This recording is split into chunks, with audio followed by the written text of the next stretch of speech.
So I picked this book up like a year and a half ago, and I didn't know much about Rosicrucianism until I read it, and I was just interested in, you know, the Western mystery tradition and the different things that came out of it, or that it came from. And after reading it, I had it in my mind that it's a hell of a story. It's a lot of cool history in there, man. Things that aren't really talked about.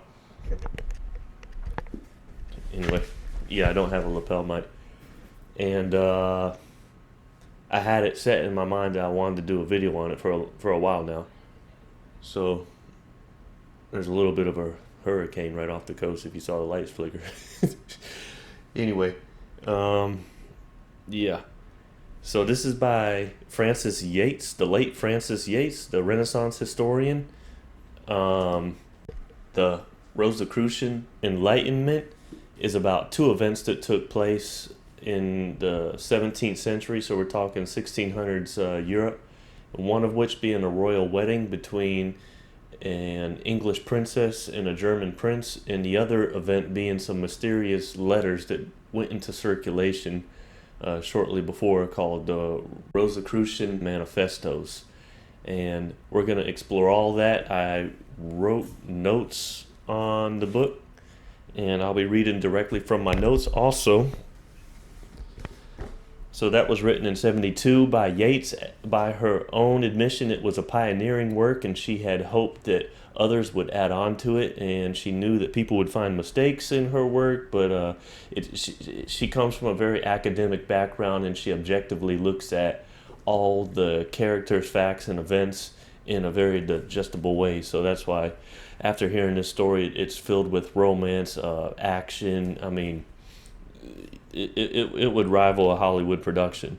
And to think that, you know, these events really happened, I had to share it. And for those who don't have time to read the book, you know, like some of my friends are in school right now or whatnot, I wanted to do the video. And for those of you who do have the privilege, go ahead and get that. Also, Rosicrucian Enlightenment Revisited. This was from the 95 conferences over in Europe of the people, you know, who followed the book.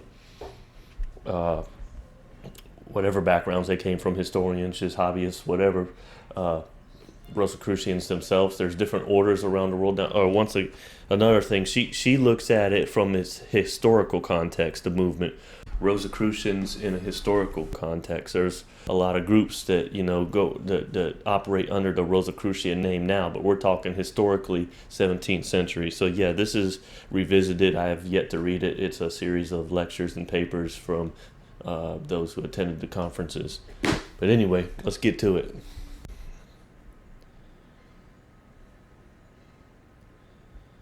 So let's put the era in context. We're talking about 17th century Europe. It's at the turn of the century, entering the 1600s. It's a period of rapid change. 1500s in Europe onward is regarded as the rise of Western civilization.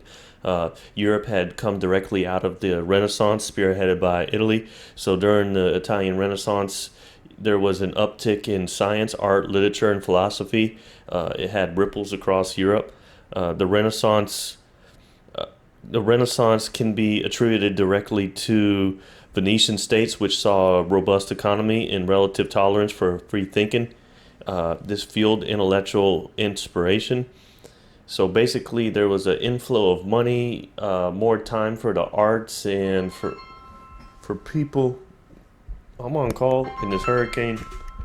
I don't know if this video is gonna happen.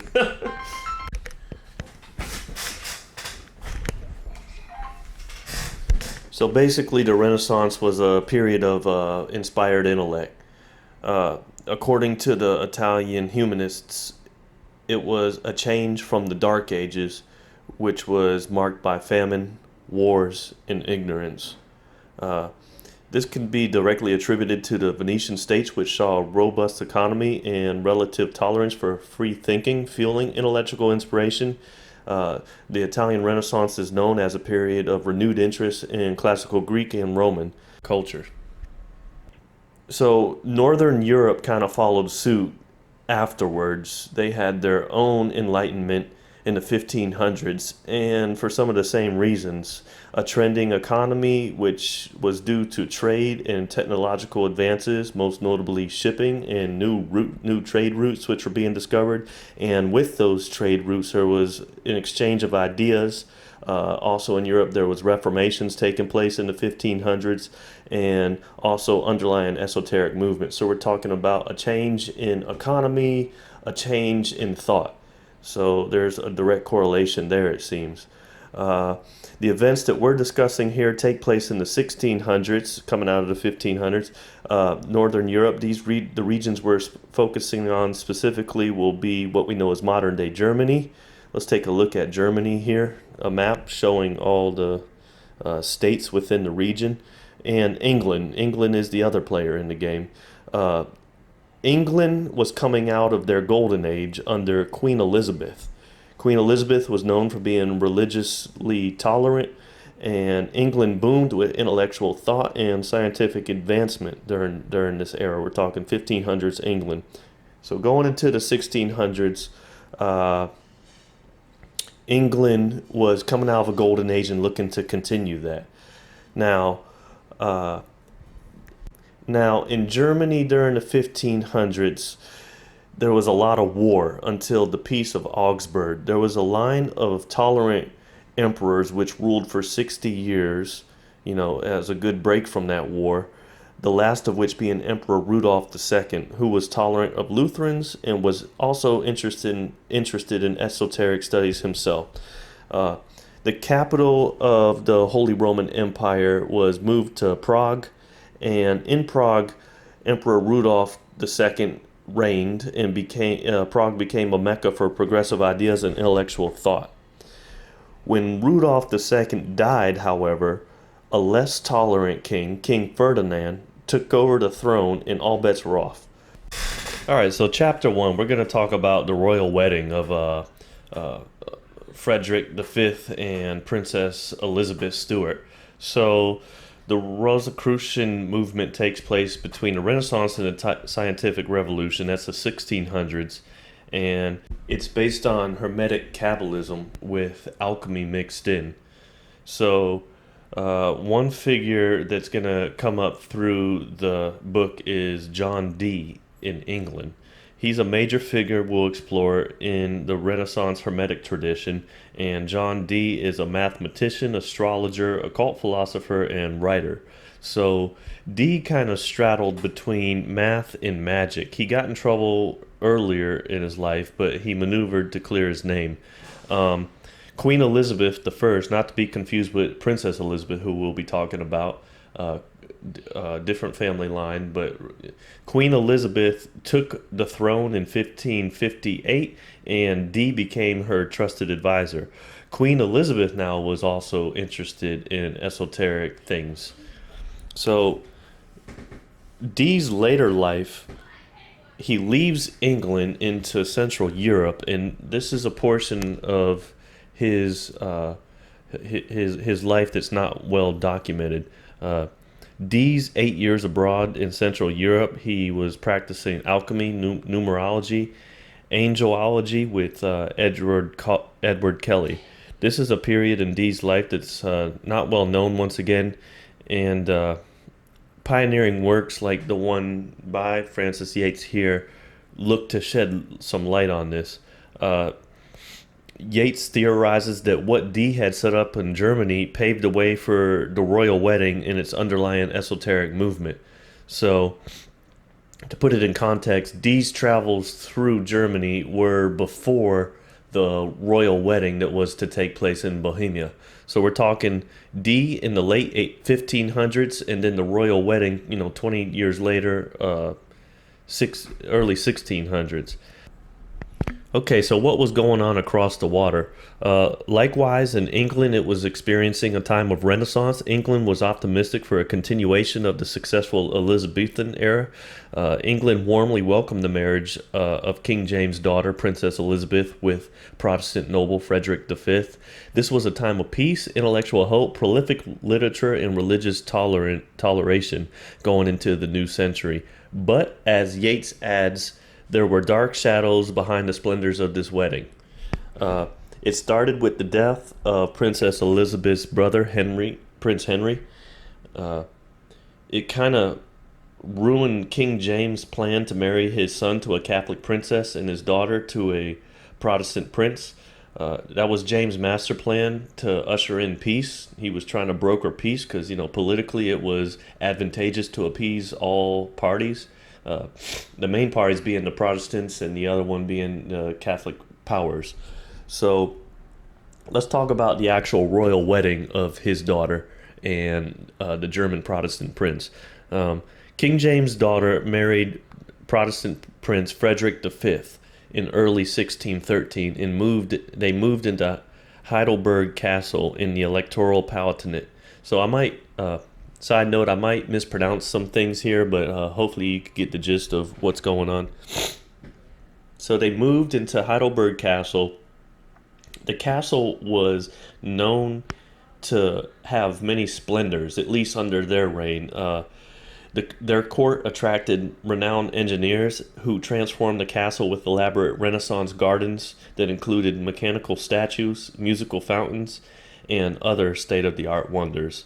It was said that this technology was simulated by ancient texts describing such marvels. Princess Elizabeth loved drama, and they courted traveling companies of English players. Their court had a fancy for literary works, which were exchanged back and forth between Heidelberg and London. So, between England and Germany, it kind of became a corridor of intellect with English drama travelers and literary works being exchanged. So what Yates is doing here is trying to explore the culture that was established in at Heidelberg under the court of Frederick V and Elizabeth Stuart. So we're going to talk about the Bohemian Tragedy, the tragic side of this story. Frederick V was seen as the next up leader of the Union German Protestant princes. These are people who were up against the Habsburg power, so Habsburg being Catholic. The tolerant Holy Roman Emperor Rudolph II really posed no threat. After Rudolph died in 1612, the question became how long would the toleration last? So we already talked about Ferdinand coming in as the new emperor, and the answer is the peace didn't last very long. There was a set of events which took place in very dramatic fashion, where Protestant chapels were closed down, violating previous treaties. Violence erupted, leading to 2 Catholic officials convicted of violations being thrown out of a window of the conference room in Prague Castle. This event became known as the Defenestration of Prague. Bohemia was now in open rebellion to the Habsburg powers. On August 26, 1619, the Bohemians decided to offer their crown to Frederick the Elector of Palatine. Frederick was torn whether to accept the crown or not, but ultimately he did under what he thought of being a moral obligation to God. Frederick and Elizabeth left for Prague in September to accept their throne and be coronated by the Church of Bohemia. Meanwhile, Elizabeth's father, King James, who was hell-bent on Spanish appeasement, did not support his daughter and son-in-law's move. Yates in this book mentions that even Queen Elizabeth would have thought twice. So they leave Heidelberg Castle on their way to Prague to accept the crown of Bohemia after the Bohemians, the local Protestant leaders, were in open rebellion and basically threw out the Catholic Habsburg power. So very dramatic, intense situation developing here. So they get to Prague, they get coronated at the Church of Bohemia, and during the winter of 1619 to 1620, Frederick and Elizabeth reigned in Prague as King and Queen of Bohemia. Frederick's enemies gathered in the background.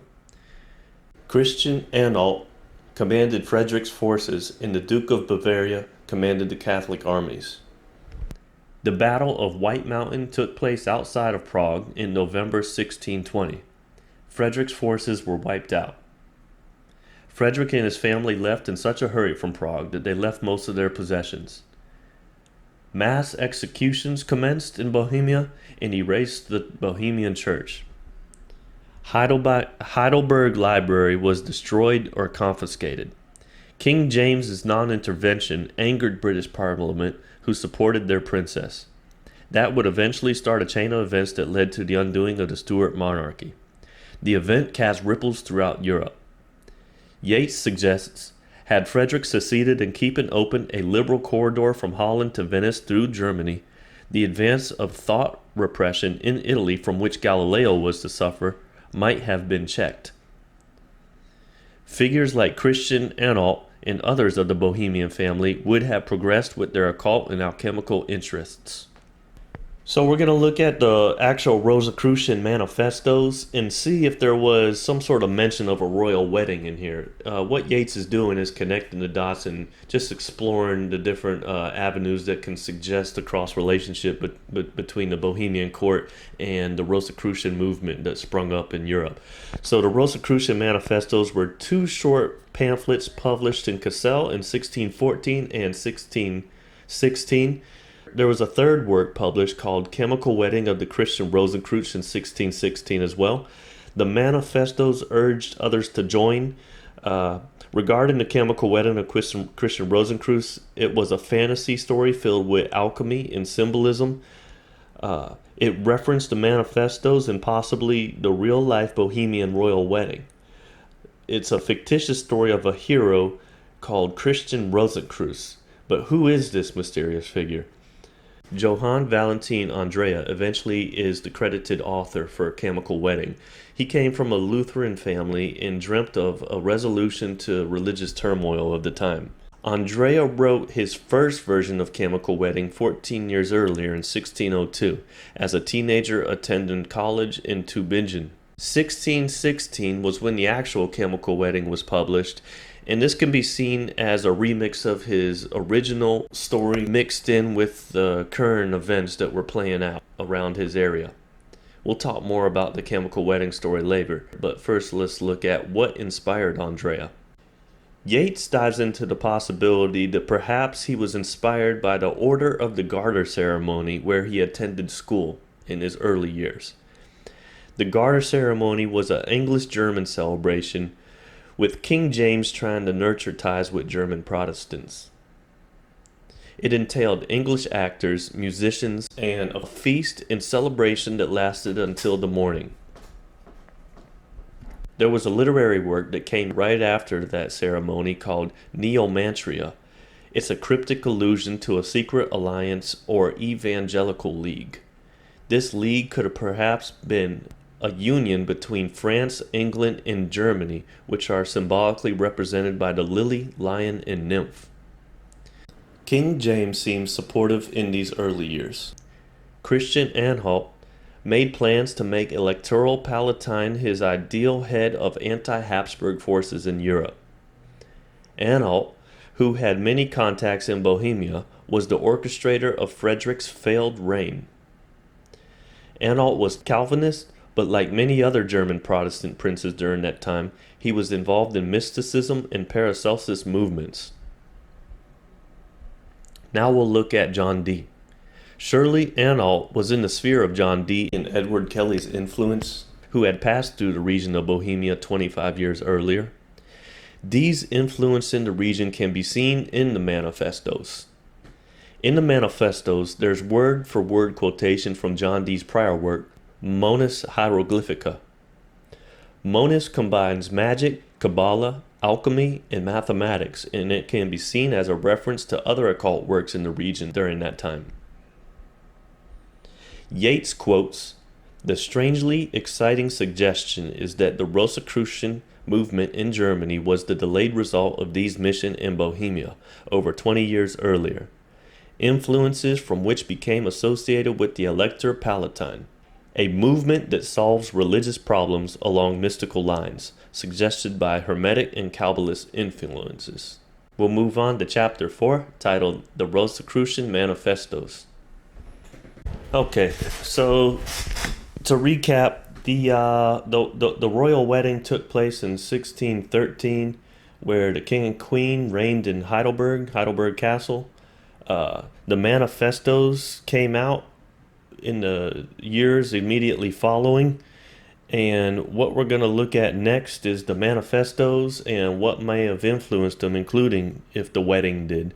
So regarding the manifestos, evangelical leaders might have seen them as an alternative to the Jesuit order in the tumultuous time preceding Rudolph II's death. The first manifesto, Fama, was basically a widespread call for reformation. It was written in German. It included the character Brother Rosencreutz, who was said to be an illuminated man who traveled the East and saw a cohesiveness going on there. He put out a call for collaboration of German magicians, Kabbalists, physicians, and philosophers. Brother Rosencreutz travels to Spain to spread this message, faulting the Catholic Church for darkness which was projected across the land, but he was rejected. He wanted to shine light in all faculties, including science and the arts. He lived in the 14th and 15th century, built a house where he meditated on his philosophy, studied the mathematics, and made scientific instruments. He founded the Fraternity of Rosencreutz, which included 4 members. They used a magical language in coded writing. They had a few rules, which were to dress normal and meet once a year. The Fama says the burial vault of Rosencreutz was rediscovered, and it was found with Paracelsus writings inside. This discovery of treasures marked the beginning of reformation for the world. The second manifesto, Confessio, was not in German but written in Latin. The Confessio was self-described as a closer examination of the secret philosophy. Readers were directed to read Consideration Brevis, based on John Dee's Hieroglyphica. It included secret geometry and symbolism revealed in Hieroglyphica. Confessio was declaring the Pope of Rome the Antichrist, urging the learned of Europe to unite. The idea was to return to a paradise. So what were the effects of these 2 manifestos? The manifestos created a frenzy of people trying to reach out. Followers came to find that the brothers were unreachable or invisible. There was a river of printed works that came afterwards. Yates notes that a new dawn of ideas of magic and Renaissance Hermetic Kabbalism, not uncommon for that time, only flourished. The consensus was that the opening of the Rosencreutz vault was symbolic of an opening of the door in Europe. New ideas based on the rediscovery of secret knowledge were the driving factors behind these movements. German scientist Andreas Libavius was a well-known enemy of these movements. Andreas accepted Paracelsus' science but rejected the mysticism. He wanted a more academic approach.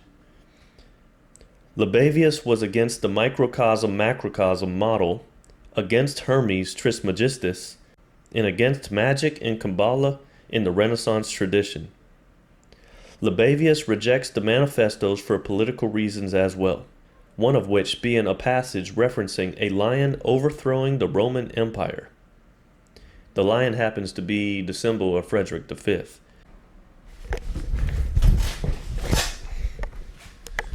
Alright, so I apologize for that. Yeah.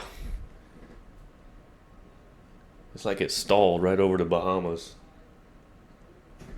And we're banking on it going north. Missing us here. But had to go out there for a minute. Anyway, we're moving on to chapter 5, titled The Chemical Wedding of Christian Rosencreutz.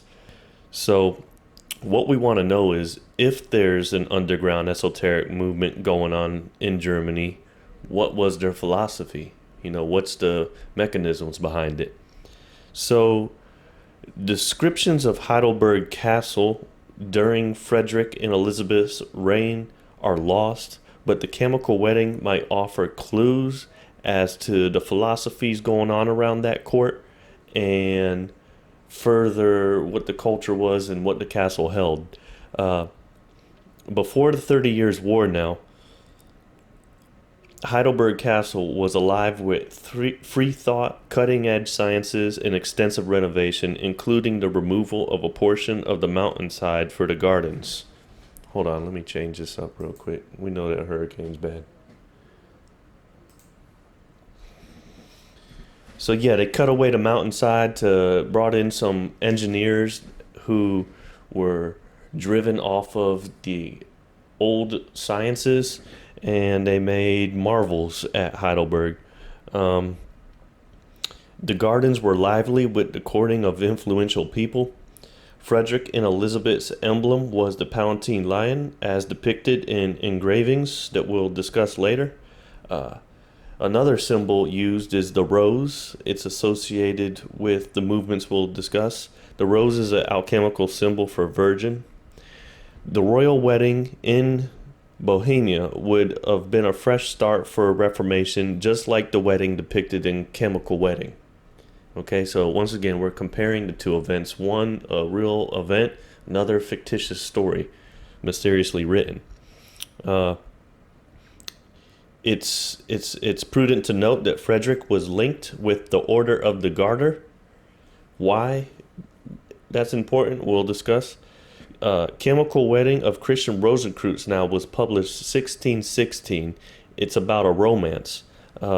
It may not have been written by the same author or authors of the manifestos, but it's placed in the same Rosencreutz universe. The story was set at a vast castle full of wonders and a marvelous garden. There was a lion at the gate and lion fountains in the garden. This Renaissance design included rooms to serve as a living memory system. And that's something Yates talks about in one of her other books, Art of Memory. So apparently people of those ages were able to remember vast amounts of information by using the technique to create, physical places within their heads. And they would have rooms within these physical places, and they would have striking imagery to help convey thought. So getting a little off track here, but it's just interesting about the art of memory and using memory palaces, if you will, what they're called. Okay, so regarding Chemical Wedding, was this story an allegory about Heidelberg Castle and the alchemical wedding of a noble king and virgin queen, representing a new dawn?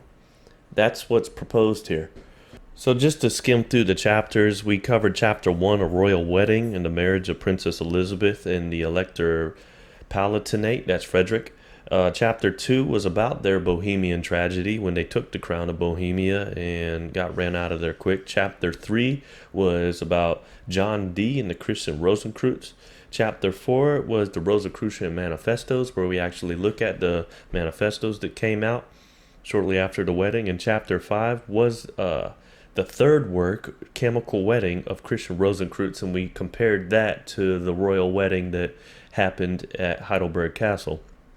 So next, we're going to look at other writings that came after these movements, most specifically from Fludd and Maier.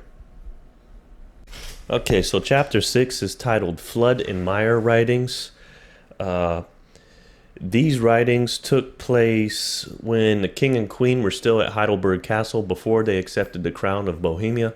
So if we want to piece together more about the currents going on in Heidelberg and the movements that were behind them, we need to study writings of the few writings that we have of people who supported Rosicrucianism.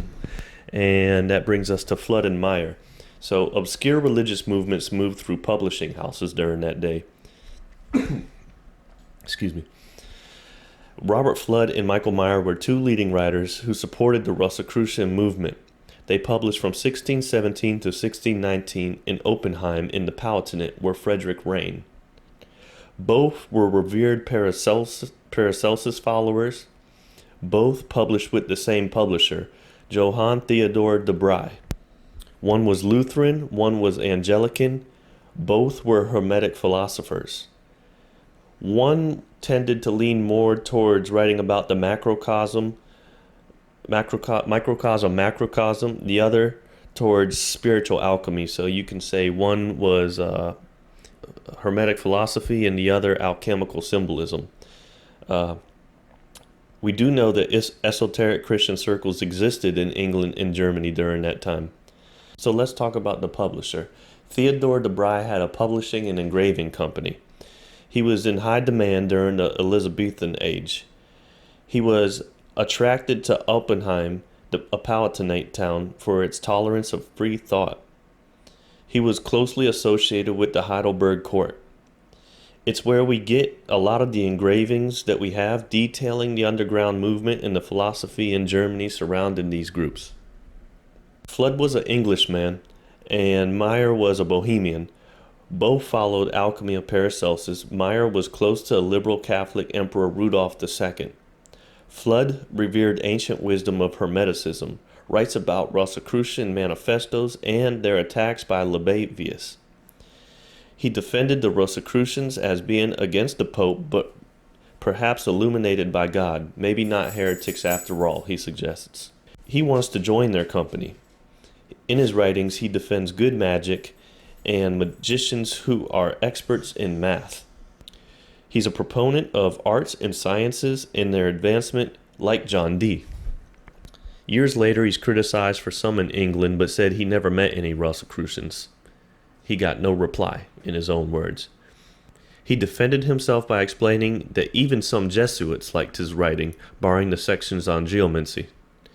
He dedicated his work to James I, but James did not want any association with the political aspects of Bohemia or philosophy involving magic and Hermeticism. So the same way that James rejected being associated with that is the same way that James shied away from the works of John Dee. Fludd's work presented magic, Kabbalah, and the addition of alchemy. The events in Bohemia in 1620, when Frederick was overthrown, didn't deter Maier either. He talks of a Hermetic rebirth, with heavy emphasis on the phoenix. Yates includes this section to show the link between Fludd and Maier writings and Frederick of the Palatinate movements, showing a culture of influences by the Renaissance and Reformation inspiring the Rosicrucian movement. Chapter 7. The Rosicrucian Furor in Germany. So here's other post-Rosicrucian publications, or post-manifesto publications. The Rosencreutz myth was a type of magic parable. Heidelberg Library was lost, but some of the works remain. One mysterious drawing shows a peculiar building called the Invisible College. This drawing is full of symbolism referenced in the Fama, with even the words Jesus nobius omnia directly quoted. The whole scene is a micro-macrocosm with a new movement at hand with influence indicative of a Hermetic Protestant hybrid of a philosophy. Another writer, Joseph Stellatus, wrote The Pegasus of the Firmament, and he quotes the Manifestos as well. In it, he reveres Hermes Trismegistus.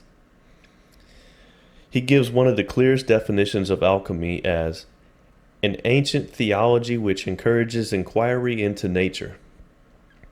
Yates examines other authors supporting Rosicrucianism and their themes of science, nature, ancient knowledge rediscovered, and a mysterious RC brotherhood in the middle of it all. The anonymously published Rosaflorescence talks about studying nature to return to the paradise that Adam lost. Another writer, Jacob Boehm's mystical philosophical writings are reflected in the Manifestos. Boehm was in Prague in 1620, yet no Rosicrucian connections are known.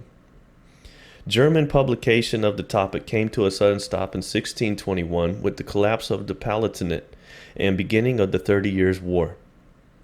There were warnings published against Rosicrucian vermin from groups including the Jesuits. Interesting note, the Jesuits actually took over Rosicrucian symbolism in Counter-Reformation. Bohemia thus lost touch with Rosicrucian movements under the Catholic control, but the movement spread to France. Chapter 8. The Rosicrucian Scare in France. During 1623, there was witch crazes across Europe as the Rosicrucians were spreading in France. Placards appeared in Paris announcing the presence of the RC Brotherhood. Rumors spread like wildfire. Counter placards had accused the Rosicrucians as being a secret set of devil worshippers. Witch trials multiplied all over Europe with the Catholic reconquest. Let's take a look at some of the French commentary. In 1623, Gabriel Nouaud's instruction to France come to the RC's defense. He lists writers that inspire Rosicrucian thought, and here we can crystallize the philosophy. He lists Dee, Hermes Trismegistus, Paracelsus, Bruno, and other Renaissance-style writers as being influential to the Rosicrucian thought. Now we can see that the RC movement is firmly placed in the Hermetic tradition. It can be seen as a struggle of Renaissance Hermetic Christians versus Catholic powers. 2 years later, in 1625, Naud's apology for great men suspected of magic was even bolder, breaking magic down and differentiating good versus the evil type. He includes a list of good magicians, including many of the philosophers that inspired the Renaissance. He warned that advanced math and sciences could seem magical to the ignorant. Naud toes the water with caution. In opposition, French monk Marin Marcin, who was Jesuit-schooled, attacked the whole Renaissance tradition. Fludd, a contemporary exponent of the Renaissance, retorted, and the debate became a spectacle for those following. Marcin was noted as helping to usher in the 17th century shift from magic to mechanism.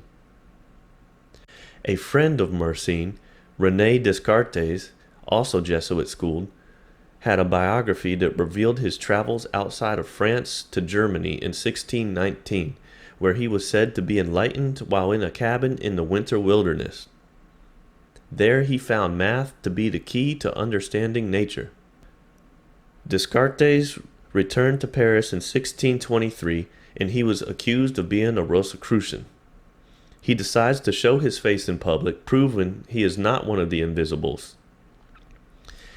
It's funny how this Jesuit writer, Descartes, the philosopher, who said, "I think, therefore I am," that man, it's funny how he travels to Germany, goes in the wilderness, has some sort of enlightenment during the time of the manifestos and the movement in Heidelberg.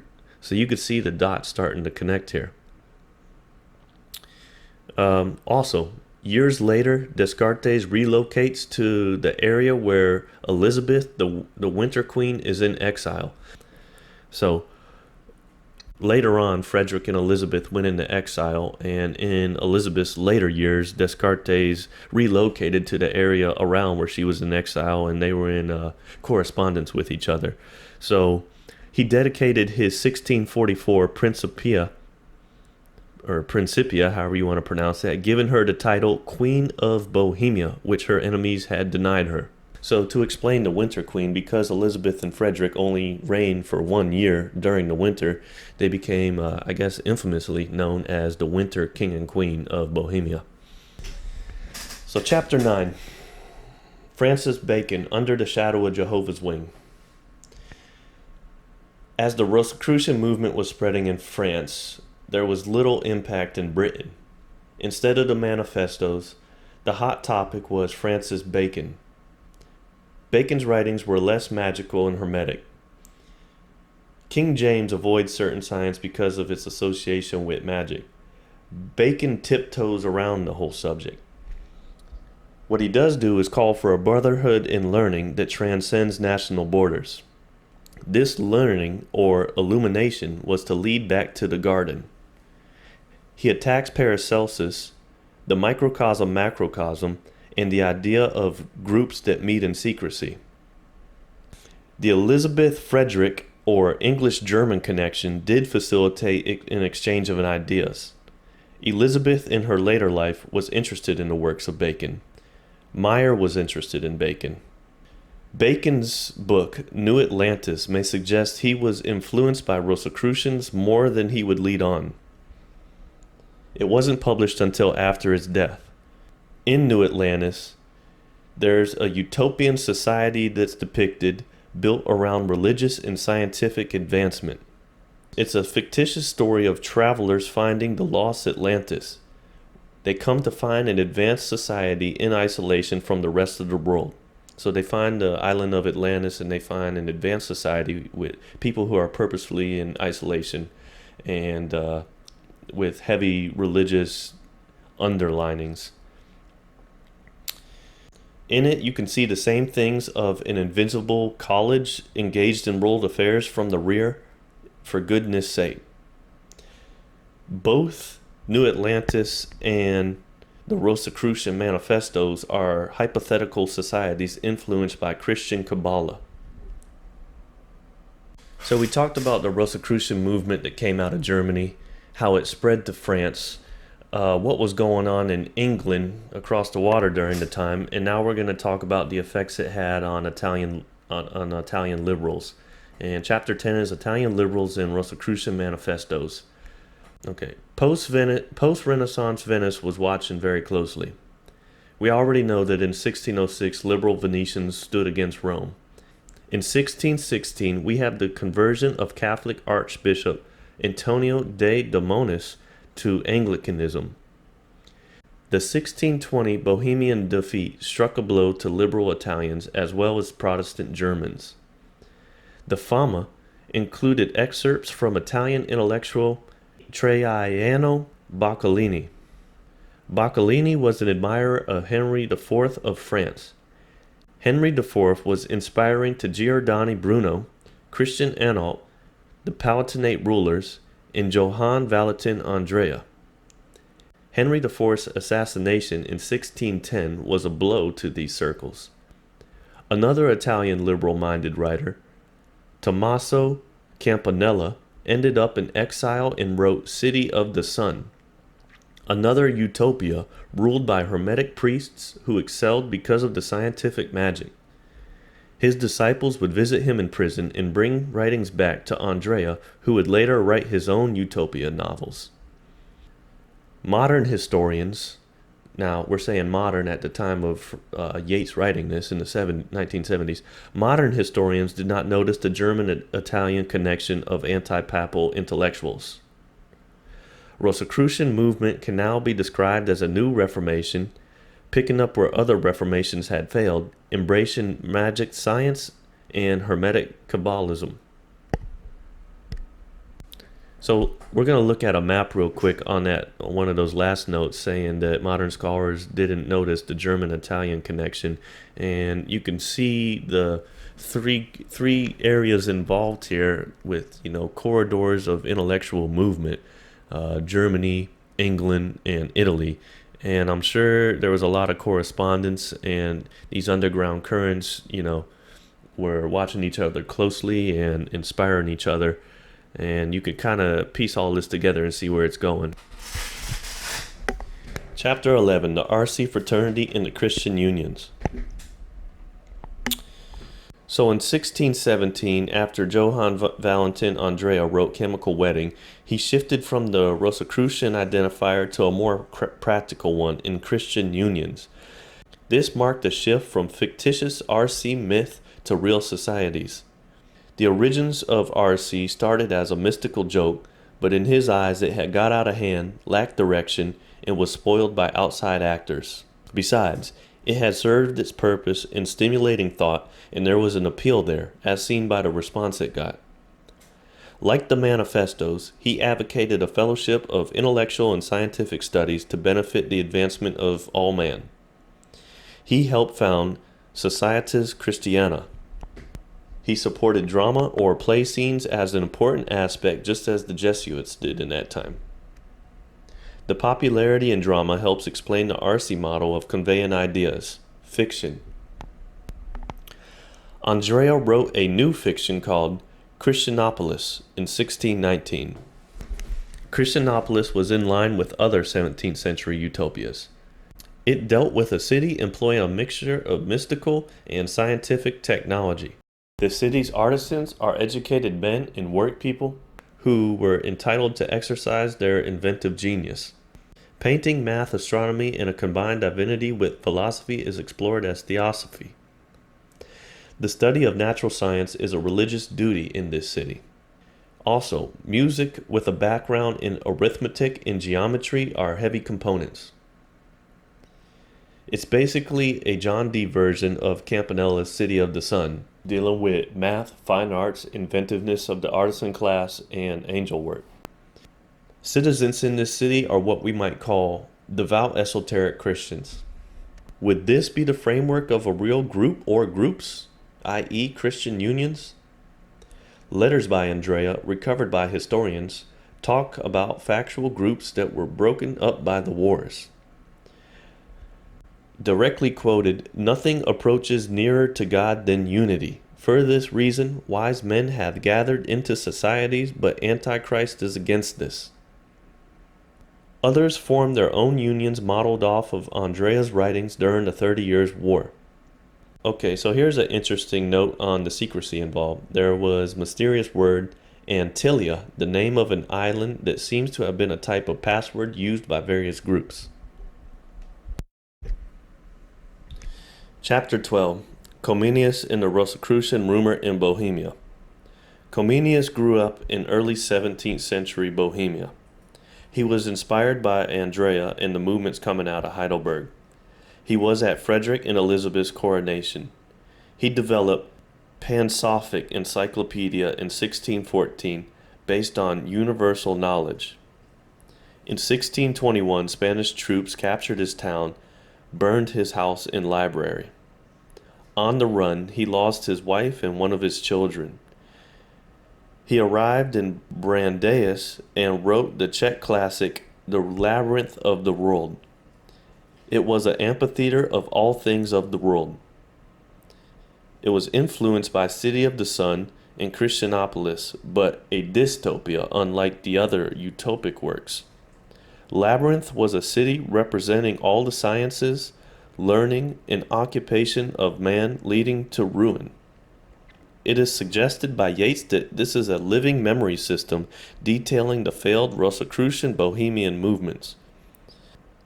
Comenius wrote in despair, seeing these failed movements mixed with his personal losses in the war at hand. Comenius was still interested in the prophecy of Frederick's return as King of Bohemia. This is at a time when Frederick was in exile. I gotta put my computer on charge here, but got Google. What the am I saying tonight? Got Google Documents loaded. Gotta love it. So let's recap real quick. Yes, we talked about the royal wedding that happened, the Bohemian Tragedy. We talked about John Dee's earlier travels through Central Europe that may have inspired both the royal wedding and the Rosicrucian movement. We talk about the Rosicrucian movement in itself with the Rosicrucian Manifestos and then the Chemical Wedding by Andrea. We also talk about other writings by Fludd and Maier. We talk about the Rosicrucian Furor in Germany, how it spread to France. We talked about what was going on in England with Bacon and his works. In Italy with Italian liberals. We just got done talking about the RC fraternity and Christian unions, so it going from a fictitious, story to possible real groups. And then Comenius and the Rosicrucian rumor in Bohemia. Now we're going to talk about chapter 13, from the Invisible College to the Royal Society. So we already know after 1620, the Habsburg powers came in and along with the Counter-Reformation practically vanquished all opposition. Protestant Europe had failed. Frederick spent years after trying to recover his Palatinate title. Frederick represented Calvinism with esoteric underlinings. During the 30 Years' War, King of Sweden Gustavus Adolphus saved the Protestant cause and was supporting of Frederick's plight. Adolphus marched into Germany and crushed the Catholic army, which was the Holy Roman Empire's armies. Unfortunately, in 1632, both Augustus and Frederick died. They died in the same month and were mourned together in Prague. Elizabeth, the royal widow now, reigned alone at The Hague. Her youngest daughter, born in Prague, Sophia of Brunswick, became Electress of Hanover, whose son George I was the first Hanoverian king of Great Britain. So what that's saying is Frederick and Elizabeth's granddaughter actually married a king who became king of Britain. So the Stuart monarchy, in a sense, was represented once again in the royal court. So regarding Elizabeth the widow, she spent the rest of her days in The Hague, and Englishmen passing through would pay their respect to the Queen of Bohemia. So she was still highly revered. She was popular with Protestant leaders and parliamentarians. So when Parliament overthrew the monarchy, which was around 1650, parliamentarians still respected Elizabeth of Bohemia. 3 visitors to the court in particular were Hartlib, Dury, and Comenius. Hartlib left Polish Prussia in 1628 after Catholic conquest of Elbing. He linked up with John Dee. Hartlib collected refugees and set up a school in Chichester, interested in philanthropy, education, and scientific undertakings with an invisible religious enthusiasm. 1640 Parliament met over anger that Protestantism was going down despite the execution of Stafford, which should have broke the tyranny. Hartlib became good friends with Theodore Hock of the Palatinate, who was a Calvinist intellectual. Hartlib presented a utopia to Parliament asking for Comenius' help. Comenius and Dury appealed to Parliament. Parliament adopted their ideas as the future of reformation, or a blueprint, if you will. If you connect Rosicrucianism to the later philosophy like the utopias, you can see this period involving British Parliament as a revitalization of the efforts. Bacon's influence can be seen through Comenius with an emphasis on colleges and organizations dedicated to the spread of light using technology from the previous age like navigation and printing. 1641 turned out to be a false dawn. In 1642, England drifted towards civil war, and Parliament had to put universal reformation on hold. We're going to explore the Royal Society now. Theodore Hock was credited with starting meetings that started the Royal Society. A 1646 letter from Robert Boyle mentioned an invisible college. Bacon's writings also alluded to a secret group of philosophers engaged in Reformation. Andrea alluded to this as well. Yates examines the possible link from the Rosicrucian movements of the 1610s or 1620s to the Royal Society in the 1640s. Yates highlights Royal Society influencers like John Wilkins, quoting from the Fama, and Bacon as well. A 1648 meeting at Oxford marked the beginning of the Royal Society. In 1660, the Royal Society was officially founded in London. Let's compare 2 Royal Society members from the early days. John Webster urges the philosophy of Hermes by the Paracelsian school, with the inclusion of Baconianism. Seth Ward of the Oxford group criticizes Webster for assimilating Bacon with Fludd. Bacon being the scientific and subtle about the Rosicrucian influence, and Fludd being a full-out Hermetic philosopher in the line of Dee. There was a general disassociation with magic since it was still a sticky subject. The witch scare was primed up and already taken place across Europe. There was a smear campaign that blasted John Dee for 300 years, including the 1659 publishing of Dee's spiritual diary detailing his conversations with angels. 1660 Parliament appointed Cromwell dead in the restoration of Charles II. The Parliament army quietly disbanded. There was a campaign against Illuminists spreading at the time, which is French writings predating Illuminati, and Hermes/Paracelsus influenced thinkers, which were under attack. Another figure, Robert Hooke, tried to rescue Dee's reputation by saying the diaries were a concealed history of art and nature. The Royal Society exercised caution by dropping Dee and making their Baconianism non-offensive. The witch scares made religious matters taboo in the Royal Society. Only scientific studies were published. So all this was following the collapse of Parliament control, that is, Oliver Cromwell's Commonwealth. 1660s England returned to monarchy. The Royal Society was defined, and science as we know it had arrived. We'll grind on. We'll see where this goes. Hopefully it's coming across clear. Alright. So chapter 14. Elias Ashmole in the Dee tradition. One founding member of the Royal Society in whom the Dee tradition was still alive was Elias Ashmole. Elias Ashmole was an English royalist and leader of the alchemical movement in the 1650s.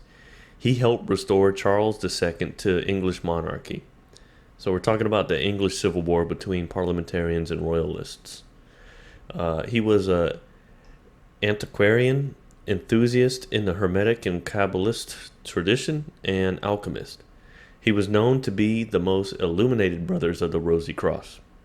He quotes from the Fama and speaks of Michael Maier's efforts to popularize English alchemy in Germany. He collects alchemical works. He's an advocate of Dee's work, wanting to remember him for his scientific brilliance as opposed to the smear campaign which was going on against his name. Now, this is Dee's travels with Kelly through Central Europe, in which he's smeared for, and the magic he's involved with. So Ashmole was trying to clear Dee's name, and Ashmole published alchemical works of the secret Hermetic tradition, continuing Dee's work.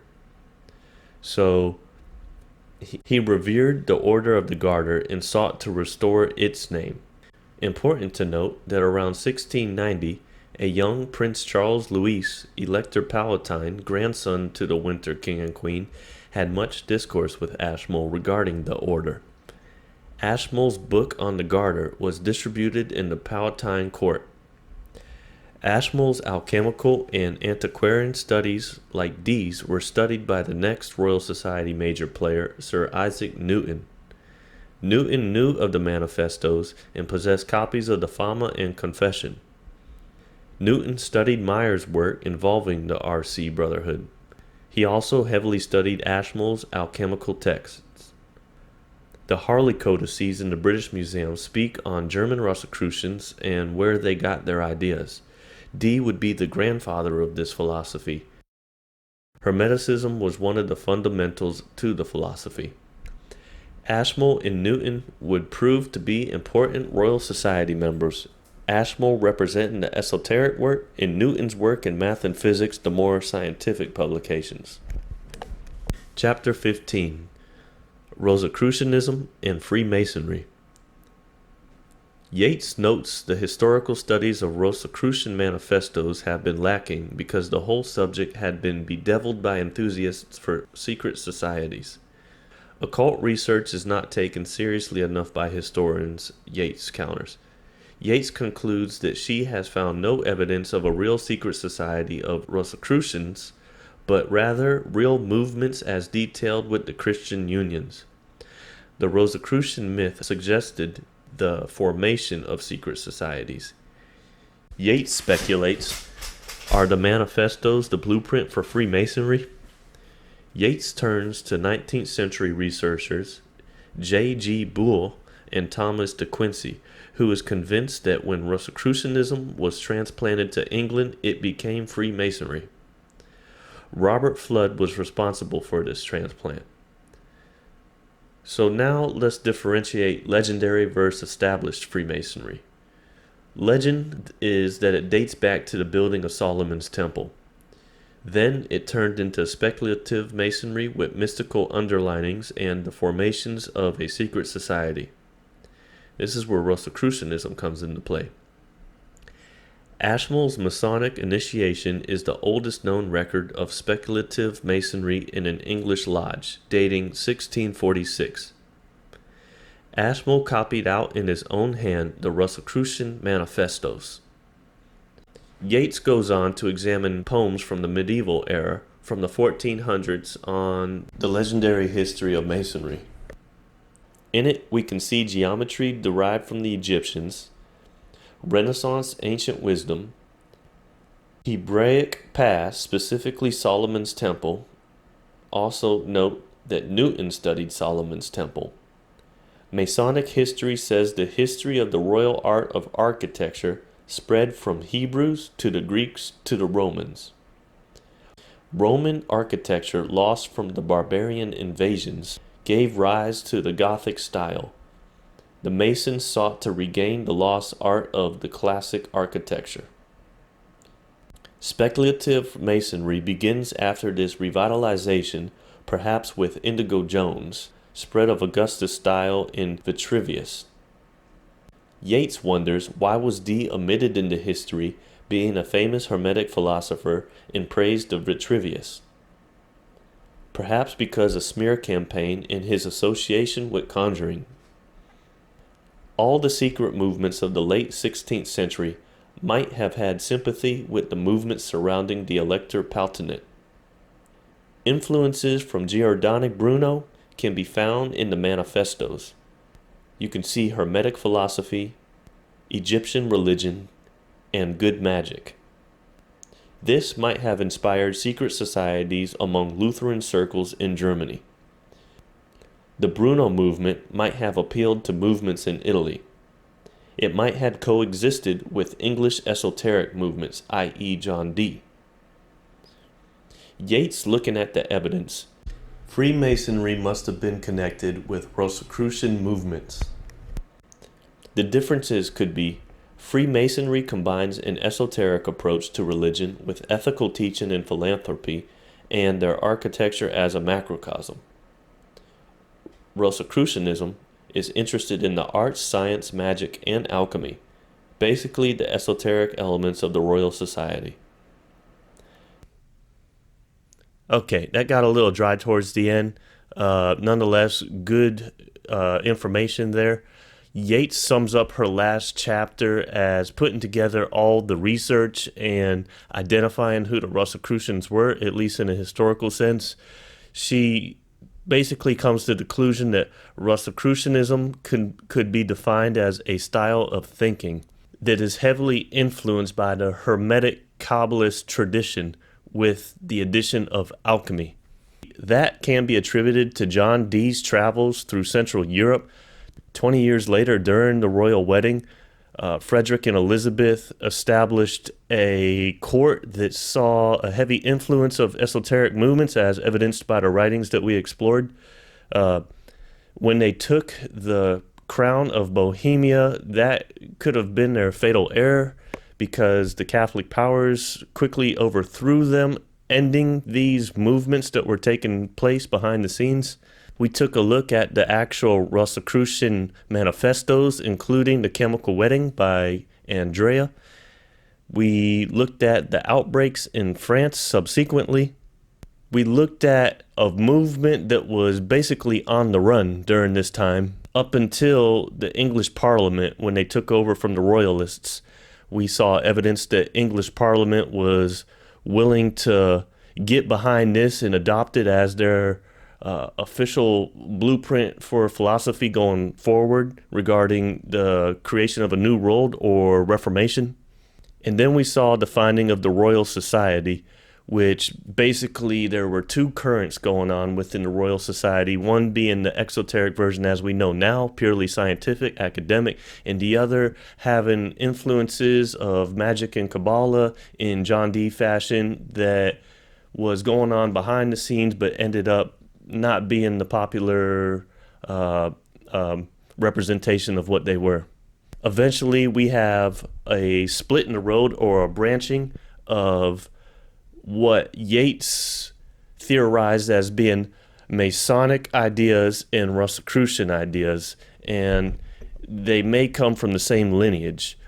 It's differentiated by Masons being mystical philanthropists, and the Rosicrucians having the alchemical, Hermetic tradition being their backbone, with the emphasis on arts and sciences and perhaps influencing Western esoteric traditions as we know it today. So that's the extent of it. It's the next morning. I've been editing a little bit. And if you like what you saw, check out Terence McKenna's lecture, his video on, I'll put the link in the description, on the Winter King and Queen, and also get the book yourself. Hope it all came together nice for you. Hope you like it. I'm out.